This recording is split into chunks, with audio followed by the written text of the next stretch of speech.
Lebanon में एक car में धमाका हुआ और अंदर बैठा शख्स मारा गया।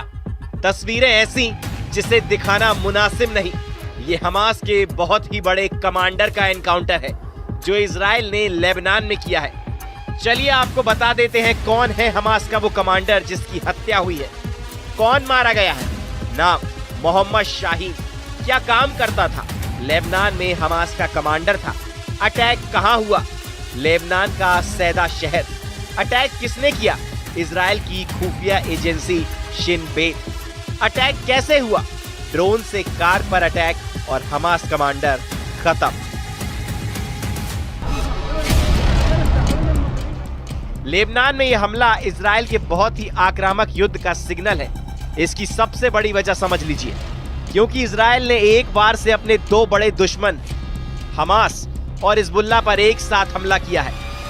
हमला हुआ लेबनान में, लेकिन टारगेट पर रहा हमास कमांडर यानी जमीन हिजबुल्लाह की, और मारा गया याहया सिनवार का लेफ्टिनेंट जो लेबनान में हमास को कंट्रोल कर रहा था। यानी वार एक और टारगेट दो। कह सकते हैं कि बेनियामिन ने एक हमले से हमास और हिजबुल्लाह दोनों को बहुत बड़ा मैसेज दिया है। मैसेज ये कि सीज फायर कैसा भी हो, जमीन कोई भी हो, इजराइल के दुश्मन सुरक्षित नहीं रहेंगे।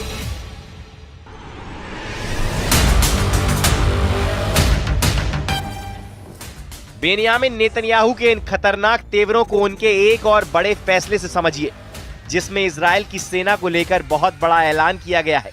अब इजराइल का नया कमांडर बनाए गए हैं मेजर जनरल इयाल जमीर। उन्होंने लेफ्टिनेंट जनरल हर्जी हवेली की जगह ली है, जिन्होंने हमास के खिलाफ इजरायली सेना की नाकामी पर इस्तीफा दिया है। उनकी जगह मेजर जनरल इयाल जमीर बन गए हैं। इजरायली सेना के नए चीफ ऑफ स्टाफ 59 साल के जनरल इयाल जमीर एक टैंक कमांडर रहे हैं। इयाल जमीर नेतन्याहू के करीबी हैं। वो 2012 से 2015 तक नेतन्याहू की मिलिट्री सचिव रह चुके हैं। नए कमांडर के साथ नेतन्याहू अपने अरब वर्ल्ड वाले मिशन को पूरा करना चाहते हैं। जनरल इयाल जमीर का ग्राउंड पर खौफ बहुत ज्यादा है। जनरल जमीर इजराइल के बहुत ही खतरनाक कमांडर माने जाते हैं और उनके सामने इस वक्त हमास को रोकने के साथ साथ हिजबुल्लाह को भी जड़ से खत्म करना बड़ा चैलेंज है। लेकिन यह आसान नहीं होगा। दक्षिण लेबनान के फ्रंट पर क्या हो रहा है उसका ट्रेलर देख लीजिए। इस वक्त इजराइल हिजबुल्लाह के गढ़ दक्षिण लेबनान में बहुत ज्यादा एक्टिव है।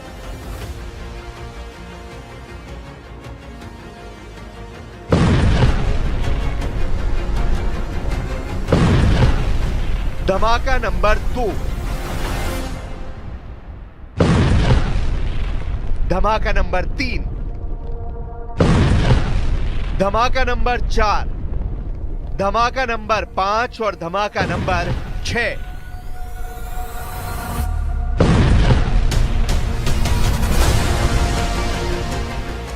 इन धमाकों के साथ इजराइल ने नए युद्ध की गारंटी दे दी है। इन धमाकों के साथ इजराइल ने बता दिया है कि नईम कासिम का भी वही हाल होगा जो हसन नसरल्लाह का हुआ। दक्षिण लेबनान में इजराइल का ऑपरेशन सफाया जारी है।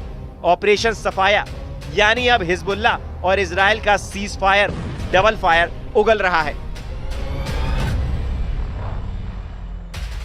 जनरल जमीर को कमान देने के बहुत बड़े मायने हैं। वो एक टैंक कमांडर रहे हैं। जनरल जमीर को 2018 और 2022 में भी इजरायली सेना का चीफ ऑफ स्टाफ बनाने के बारे में सोचा गया था।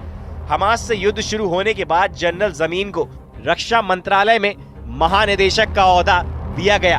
अब उनको वॉर जोन में उतारा गया है। इस वक्त लेबनान और गाजा दोनों वॉर जोन को लेकर इजराइल बहुत ज्यादा पसोपेश में है।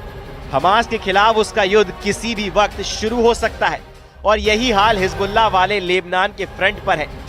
अमेरिका डिप्लोमेसी के जरिए हिजबुल्लाह से निपटना चाहता है। मॉर्गन ऑर्टगेस लेबनान में डोनाल्ड ट्रंप की प्रतिनिधि के तौर पर भेजी गई, लेकिन अब उन्होंने हिजबुल्लाह को बहुत ही बुरी तरह धमका दिया है।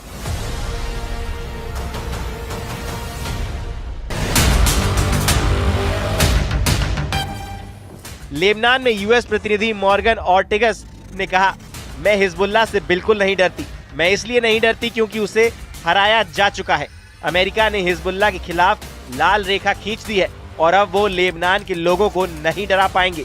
लेबनान में हिजबुल्लाह और हमास दोनों के खिलाफ इजराइल की जो आग फैल रही है, उसमें डोनाल्ड ट्रंप और बेनियामिन नेतन्याहू की सीक्रेट मीटिंग का बहुत बड़ा हाथ है।